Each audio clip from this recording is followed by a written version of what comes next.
Hello students, स्वागत है आपका मेरे YouTube channel math plus YT पर।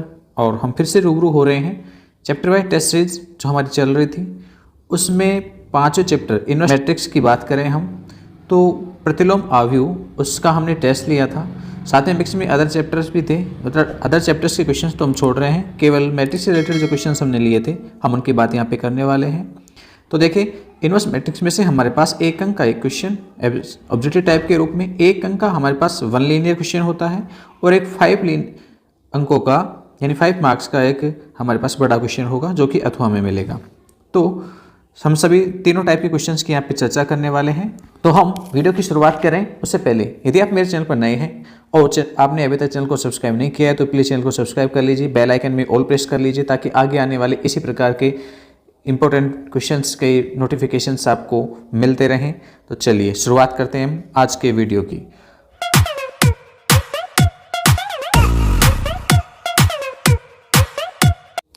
देखिए, पहला प्रश्न है, कह रहा है यदि अवयव a 1 -1 2 -1 हो तो a इनवर्स बराबर कितना होगा।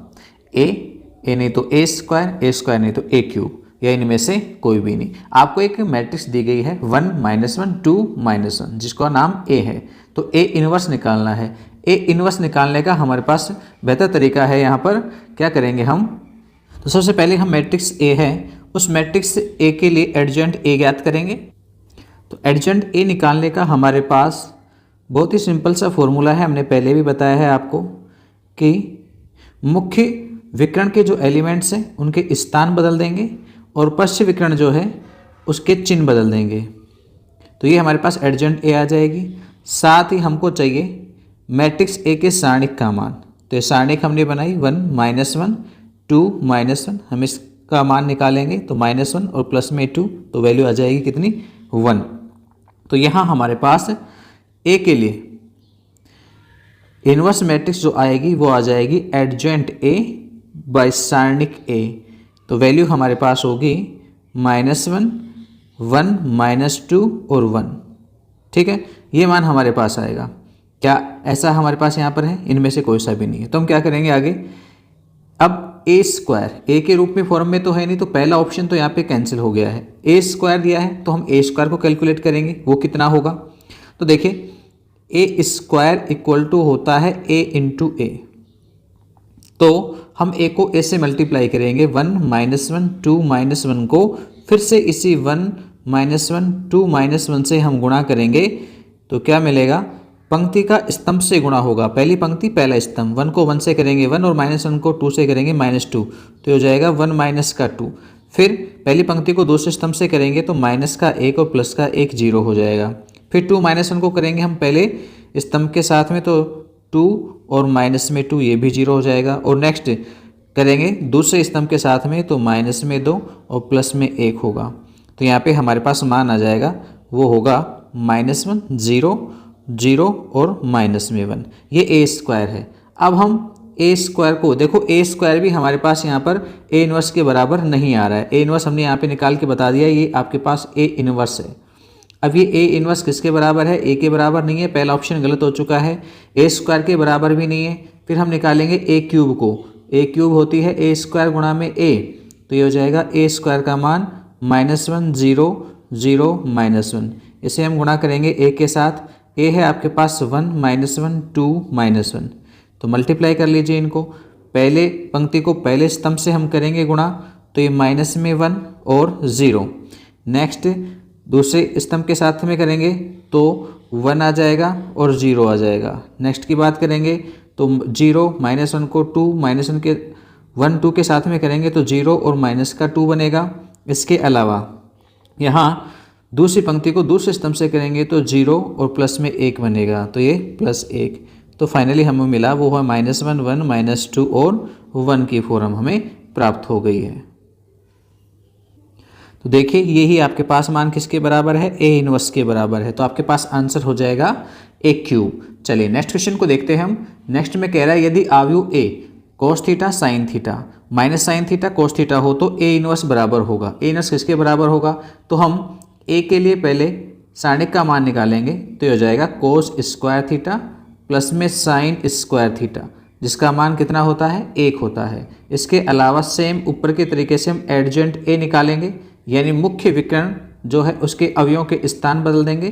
तो अवयवों के स्थान बदलने से कोई फर्क नहीं पड़ने वाला है, कोस थीटा ही रहेगा।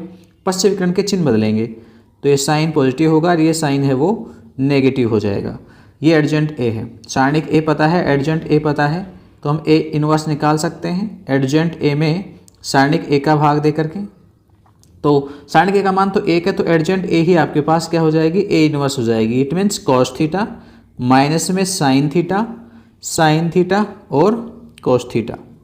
आप देखें तो यही मान आपके पास क्या है, ऑप्शन ब है। तो यहाँ पे बी आपके पास राइट आंसर हो जाएगा। ठीक, चलिए नेक्स्ट क्वेश्चन को देखते हैं हम, तीसरे को। तो कहते हैं एक बिंदु 1 2 -1 x तथा 2 3 संरेख हो तो x का मान होगा। यहाँ पे x के मान के बारे में बात कर रहा है। तीनों बिंदु संरेख हैं। संरेख होने का प्रतिबंध क्या होता है कि इन बिंदुओं से बनने वाली सारणिक का मान क्या होगा, 0 होगा। तो बिंदु से सारणिक बना देंगे 1 2, और दूसरा है -1 x, और तीसरा बिंदु है 2 3, और यहाँ पे क्या आएगा 1 1 1। ठीक, तीसरा कॉलम हमेशा 1 1 के रूप में होता है। तो अब हम इसे सरल करना चाहेंगे, तो आप किसी भी एक पंक्ति या स्तंभ के सापेक्ष इसको सरल कर सकते हैं। तो मैं दूसरी पंक्ति के सापेक्ष इसको सरल करता हूँ। तो -1 और -1 के लिए जो आपके पास सारणिक बनेगी, उपसारणिक, उसको हम लिखेंगे तो वो होगी कितनी, 2, चिन्ह बदलेंगे तो प्लस में 1 हो जाएगा भाई। तो 2 1 3 1, उसके बाद प्लस में x, और इसके लिए उपसारणिक लिखेंगे तो 1 1 2 1, और तीसरा हमारे पास -1, और इसके लिए उपसारणिक लिखेंगे तो 1 2 और 2 3। सरल करना चाहेंगे हम इसे, तो ये हमारे पास 0 के बराबर था। सरल करेंगे तो 2 माइनस में 3 प्लस में x 1 - 2 और माइनस में 1 3 - 4 बराबर 0। -1 माइनस का 1 बचेगा, x से मल्टीप्लाई होगा तो -x, और -1 गुणा -1 प्लस का 1 और बराबर में 0। 1 से 1 कैंसिल हो जाएगा। It means x equal to 0। ऐसा कोई आपके पास ऑप्शन है? बिल्कुल है, ऑप्शन ए। तो आपके पास ए आंसर हो जाएगा, 0 इसका आंसर मिलेगा। फोर्थ क्वेश्चन पे आ जाते हैं हम। एक मैट्रिक्स P मिली है, वो तो कह रहा है P इनवर्स का अस्तित्व हो तो उसे ज्ञात करिए। अस्तित्व कब होगा? जब P के सारणिक का मान है वो नॉट इक्वल टू 0 होगा, तो अस्तित्व हो जाएगा। तो हम P के सारणिक का मान निकाल के देखते हैं कितना आता है, 10 -2 माइनस में 5 और 1। तो यहाँ पे हम इसे गुणा करें, यानी मान निकालें तो 10 और माइनस का 10 इक्वल टू 0। तो देखिए सारणिक P का मान 0 आया है। जब भी किसी मैट्रिक्स की सारणिक का मान है वो 0 होता है तो वह अव्युत्क्रमणीय होती है। उस कंडीशन में प्रतिलोम मैट्रिक्स विद्यमान नहीं होती। इट मीन्स यहाँ पर P इनवर्स का अस्तित्व नहीं है।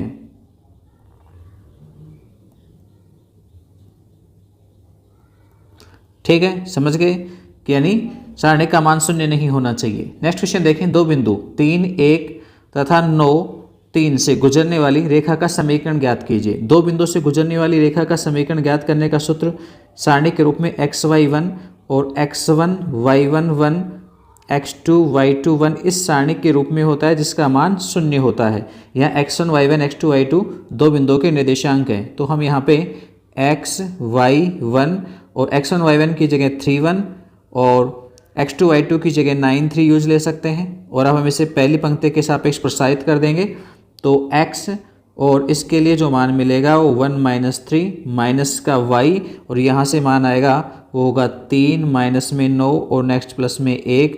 तो 3 3 9 माइनस में 9 इक्वल टू 0। तो ये हो गया है माइनस में 2x, माइनस के 2 बचेंगे तो माइनस का 2x, और माइनस के 6 यहाँ से बचेंगे तो प्लस के 6y बराबर में 0। या फिर आप यहाँ से -2 कॉमन ले लीजिए तो x माइनस का 3y और इक्वल टू 0। -2 का आप 0 में भाग दे देंगे तो समीकरण बनेगी x माइनस का 3y इक्वल टू 0। ये आपके पास रेखा का समीकरण होगा। चलिए छठे क्वेश्चन की बात करते हैं हम। बड़ा क्वेश्चन है 5 अंक का। क्या है? यदि एक मैट्रिक्स A मिली है और एक अन्य मैट्रिक्स B मिली है तो सत्यापित कीजिए AB इनवर्स का मान है वो B इनवर्स A इनवर्स के बराबर होता है। AB इनवर्स निकालने के लिए पहले हमें AB चाहिए। तो देखिए मैट्रिक्स A और मैट्रिक्स B का हम गुणा करें तो 3 7 2 5, ये मैट्रिक्स गुणा होगी 6 8 7 और 9 के साथ में। ये हम वैसे भी करा चुके हैं, इंपॉर्टेंट क्वेश्चंस में आ चुका है, तो आप वहाँ से भी इसे देख सकते हैं। तो यहाँ क्या होगा, पहली पंक्ति गुणा होगी पहले स्तंभ से 3 गुणा होगा 6 से 18 और 7 गुणा हो जाएगा 7 से 49। फिर पहली पंक्ति दूसरे स्तंभ से गुणा होगी तो 3 8 24 और 7 9 63। ऐसे ही दूसरी पंक्ति को पहले स्तंभ से करेंगे तो 2 गुणा 6 से होगा तो 12 और 5 गुणा 7 से होगा तो प्लस में 35। ऐसे ही दूसरी पंक्ति को दूसरे स्तंभ से कर देंगे तो 2 8 16 और 5 को 9 से करेंगे तो 45। सरल करें हम इनको तो ये आपके पास मान आ जाएगा 18 और 49 आपके पास हो गए 67, 24 और 63 ये आपके पास हो गए 87 और 35 और 12 हो गए 47। इसके अलावा 45 और 16 आपके पास हो गए हैं 61। ये आपके पास ए बी मैट्रिक्स आ गई। अब हमें चाहिए A B inverse. A B inverse निकालने के लिए चाहिए हमें एडजेंट ए बी, और एडजेंट ए बी ज्ञात करने के लिए दो क्रम की मैट्रिक्स में मुख्य विकर्ण के अवयवों के स्थान बदल देते हैं हम, और पश्च विकर्ण को माइनस से गुणा कर देते हैं। तो ये हमारे पास एडजेंट ए बी हो गई। वह साथ में चाहिए हमें सारणिक ए बी का मान। तो सारणिक ए बी का मान इस मैट्रिक्स के संगत अवयवों को आप गुणा करके यानी 67 गुणा 61 और माइनस में 47 गुणा 87 करके प्राप्त कर सकते हैं। तो ये हो गया 4087। 67 का 61 के साथ गुणा, इसमें से माइनस करेंगे 47 का 87 के साथ गुणा, जो कि होता है 4089। तो फाइनली हमें मिलेगा माइनस में 2। तो ए बी इनवर्स आ जाएगी आपके पास, क्या होगी, A B inverse equal to adjoint A B by सारणिक ए बी। तो ये वैल्यू हमारे पास हो जाएगी -1/2 का, तो हमने यहाँ पे बाहर ही लिख दिया है मान, यानी सारणिक के मान का भाग दिया था वो बाहर छोड़ दिया है, और मैट्रिक्स हम लिख देते हैं 61 माइनस में 87 माइनस में 47 और 67। ये हमारे पास ए बी इनवर्स है, इसको हम नंबर 1 डाल रहे हैं। अब चाहिए हमें ए इनवर्स और बी इनवर्स, ताकि बी इनवर्स ए इनवर्स दोनों का गुणा निकाला जा सके। तो ए और बी मैट्रिक्स है, उनको लिखेंगे हम पहले 3 7 2 5, क्योंकि ए इक्वल टू 3 7 2 5। वह साथ साथ हम बी को भी लिख लें, बी है 6 8 7 9, 6 8 7 और 9। हम इन दोनों के इन्वर्स निकालेंगे पहले। तो इन्वर्स निकालने के लिए हम डायरेक्ट लिखते हैं inverse. A inverse equal to क्या होता है, एडजेंट ए बाई सारणिक ए। एडजेंट ए हम यहाँ पे बना सकते हैं, क्या होगा, मुख्य विकर्ण के अवयवों के स्थान बदल देंगे और पश्च विकर्ण के अवयवों के चिन्ह बदल देंगे। और ऐसे ही यहाँ पर बी इनवर्स निकाला जा सकता है, एडजेंट बी बाई सारणिक बी, और एडजेंट बी को हम ज्ञात कर सकते हैं यहाँ 9 6 माइनस का 7 और माइनस का 8। अब बात करते हैं सारणिक ए का मान। तो 3 को 5 से गुणा करेंगे 15 और 2 को 7 से करेंगे 14, तो मान 1 ही मिलेगा, तो हम 1 का भाग देंगे 1 में, तो 1 ही रहेगा। यहाँ पे बी का मान निकालेंगे तो 9 और 6 गुणा होंगे 54 और 7 8 56।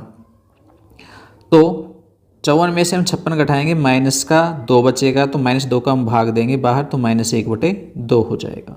ठीक है, ये आपके पास ए इनवर्स और बी इनवर्स आ गया। अब हमें चाहिए क्या, बी इनवर्स और ए इनवर्स का मान। तो बी इनवर्स तो है -1/2 और 9 माइनस में 8 माइनस में 7 और 6। इसे गुणा करना है हमें 5 माइनस के साथ -2 और 3 के साथ। तो अब इसे गुणा करेंगे, बार -1/2 को तो एज इट इज छोड़ा हमने, पहली पंक्ति को पहले स्तंभ से गुणा करेंगे, 9 गुणा होगा 5 से 45, माइनस का 8 गुणा होगा माइनस के 2 से, तो प्लस के 16 हो जाएंगे। फिर दूसरी स्तंभ के साथ में करेंगे पहली पंक्ति को, तो 9 गुणा होगा माइनस के 7 से, तो माइनस के 63, और -8 गुणा होगा 3 से, तो माइनस में 24। फिर दूसरी पंक्ति को पहले स्तंभ से करेंगे, -7 गुणा होगा 5 से, माइनस के 35, और 6 गुणा होगा -2 से, माइनस के 12। फिर माइनस के 7 गुणा होंगे माइनस के 7 से 49 प्लस के, और 6 गुणा होगा 3 से, तो 6 18। बस सरल कर लेंगे इनको, -1/2 45 में 16 जोड़ेंगे 61 हो जाएंगे, 63 और 24 माइनस के 87 हो जाएंगे, ऐसे ही 35 और 12 माइनस के 47 हो जाएंगे, और 49 और 18 प्लस के 67 हो जाएंगे। ये आपके पास नंबर 2 है। अब आप 1 और 2 की तुलना कीजिए। 1 और 2 आपको सेम एक जैसी दिखेंगी। देखो 61 माइनस के 87 माइनस के 47 और 67 है, और यहाँ भी देखिए 61 माइनस के 87 माइनस के 47 और 67 है, और बाहर माइनस 1/2 है, तो 1 व 2 से, इसलिए समीकरण 1 व 2 से हमें क्या मिला कि ए बी का जो होल इन्वर्स है वो बी इन्वर्स ए इन्वर्स के बराबर होता है, और यही हमसे सत्यापित करवाया गया था, जो कि हो गया है। तो चलिए नेक्स्ट क्वेश्चन की तरफ बढ़ते हैं हम आगे। नेक्स्ट क्वेश्चन है, आपको 3 समीकरणें दी गई है, रैखिक समीकरण है, यानी एक समीकरण निकाय मिला है। इस समीकरण निकाय को आयु सिद्धांत से हल करना है। हम इसे इंपॉर्टेंट क्वेश्चंस में, यानी जो प्रश्न बैंक था उसमें सोल्व करा चुके हैं, वहीं से उठाया हुआ क्वेश्चन है। इंपॉर्टेंट क्वेश्चन है, आपको आना भी चाहिए। यानी आप इसे मैट्रिक्स रूप में लिखेंगे तो पहले एक्स वाई और जेड के जो गुणांक हैं उनकी मैट्रिक्स बनाएंगे, 2 -1 3। इसके अलावा दूसरी समीकरण से बनेगी 1 1 1, और तीसरी समीकरण से 1 -1। इसके अलावा हम यहाँ पर चर राशियों की मैट्रिक्स बनाएंगे, जो कि स्तंभ मैट्रिक्स होगी, और सामने इनकी वैल्यू जो भी हैं उनकी मैट्रिक्स बन जाएगी 9 6 और 2 की। ये जो गुणांकों वाली मैट्रिक्स इसको हम ए से लिखते हैं, चर राशि वाली मैट्रिक्स को एक्स से, और इनके मानों की मैट्रिक्स को बी से। तो फाइनली मैट्रिक्स फॉर्म हो जाती है यहाँ पर ये AX = B। अब हम इसे आयु सिद्धांत से सरल करना है, तो क्या करेंगे, दोनों पक्षों में A इन्वर्स से मल्टीप्लाई कर देंगे। तो A इन्वर्स A X = इधर भी हो जाएगा A inverse B। A inverse A का मल्टीप्लाई I होता है, I यानी आइडेंटिटी मैट्रिक्स, यानी इकाई मैट्रिक्स। तो इकाई मैट्रिक्स को X से गुणा करेंगे तो X ही रहेगा, तो ये A इन्वर्स B, ये डायरेक्टली हमने पढ़ा है ऐसा। तो अब आपको क्या चाहिए, केवल A इन्वर्स निकालना है। तो A मैट्रिक्स की A इन्वर्स निकालेंगे और उसको B से गुणा कर देंगे, और X और सामने A इन्वर्स B जो मैट्रिक्स मिलेगी आपको उनकी तुलना करनी है। X Y Z आपको मिल जाएंगे। क्वेश्चन सोल्व कराया जा चुका है पहले, यदि आपने नहीं देखा है तो आप प्लीज़ उन वीडियोज़ को पहले, जो हमने पूरी एक प्लेलिस्ट बना रखी है प्रश्न बैंक की, आप उसे वहाँ से देख सकते हो। 5 अंक वाले जो क्वेश्चन है वहाँ पर आपको ये वीडियो क्वेश्चन मिल जाएगा। सेम ऐसा ही एक और क्वेश्चन हमारे पास है, जो कि उसी टाइप का जैसा हमने ऊपर बताया है कि एक मैट्रिक्स A दी गई है, एक अन्य मैट्रिक्स B दी गई है, दोनों 3x3 क्रम की हैं। तो मैट्रिक्स AB पूछी गई है, तो आप A को B के साथ गुणा कर सकते हो, मिल जाएगी मैट्रिक्स AB। फिर कहता है कि A और B इनकी सहायता से समीकरण निकाय को हल कीजिए।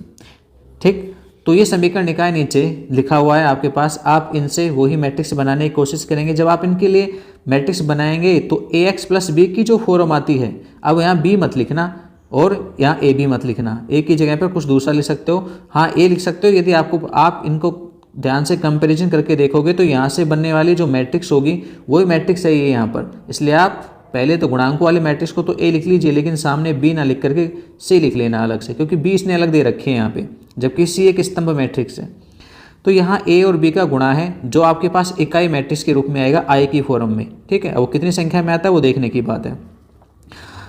तो अब यहाँ से आप इन्हें सरल कर लेंगे, तो यहाँ वैल्यूज़ निकल के आ जाएगी आपके पास एक A इन्वर्स के रूप में, और A इन्वर्स की वैल्यू आप यहाँ पे रखेंगे तो X = A इन्वर्स C बनेगा। A इन्वर्स का मान आपको A B के सहायता से मिल जाएगा। तो फिर क्या होगा, यहाँ पर आपको A इन्वर्स की वैल्यू पुट करनी है, C से मल्टीप्लाई करना है। C आपके पास जो इन मैट्रिक्सों के समीकरणों से बनने वाली जो आपके पास मानों की स्तंभ मैट्रिक्स होगी उससे आपको गुणा करना है, और गुणा करते आपके पास दोनों तरफ स्तंभ मैट्रिक्स होंगी, तुलना करने से XYZ के मान मिल जाएंगे। ठीक है, अच्छा क्वेश्चन है, आना चाहिए आपको। तो डियर स्टूडेंट्स, इसी प्रकार हम एक और वीडियो नेक्स्ट लेकर के आएंगे, नेक्स्ट प्रश्नावली 6ठी और 7वीं का कंबाइंड एक साथ। तो तब तक के लिए इजाज़त दीजिए, धन्यवाद, बाय।